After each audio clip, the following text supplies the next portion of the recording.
সোমবার রাষ্ট্রীয় অতিথি ভবন যমুনায় প্রধান উপদেষ্টা ডক্টর মোহাম্মদ ইউনূসের সঙ্গে সাক্ষাতে আসেন মার্কিন চার্জ d'Affaires হেলেন লাভে। এ সময় যুক্তরাষ্ট্র বাংলাদেশের অন্তর্বর্তী সরকারকে সমর্থন করার পাশাপাশি ঢাকার সাথে সম্পর্ক জোরদার করার কথা জানান তিনি। সেই সঙ্গে ভিসা প্রক্রিয়া ত্বরান্বিত করতে এই সপ্তাহেই ঢাকায় মার্কিন দূতাবাসের কনসুলেট অফিস পুনরায় চালুর আশাবাদ ব্যক্ত করেন। এ সময় কক্সবাজারে আশ্রিত 10 লাখেরও বেশি রোহিঙ্গাদের অর্থায়ন সহ সরকারকে সমর্থন করায় যুক্তরাষ্ট্রকে ধন্যবাদ জানান ডক্টর মোহাম্মদ ইউনূস।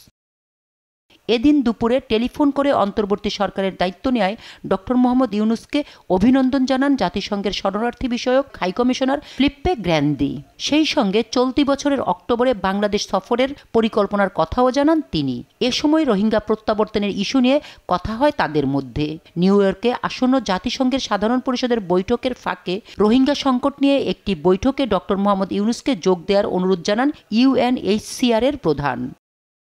পরে ডক্টর মোহাম্মদ ইউনূসের সঙ্গে দেখা করে ছাত্র আন্দোলনে মানবতা বিরোধী অপরাধের বিচারে আন্তর্জাতিক সমর্থনে একটি দেশীয় ট্রাইব্যুনাল গঠনের প্রস্তাব দেন শীর্ষ মানবাধিকার আইনজীবী টবি ক্যাডম্যান। এ সময় প্রধান উপদেষ্টা জানান, গণহত্যার অপরাধীদের আন্তর্জাতিকভাবে গ্রহণযোগ্য বিচারের নিশ্চিতে তার সরকার প্রতিশ্রুতিবদ্ধ। সেই সঙ্গে শেখ হাসিনার 15 বছরের স্বৈরাচারী শাসনামলে পাচার হওয়া বিলিয়ন বিলিয়ন ডলার দেশে ফিরিয়ে আনাও এই সরকারের অন্যতম অগ্রাধিকার বলে উল্লেখ করেন ডক্টর মোহাম্মদ ইউনূস।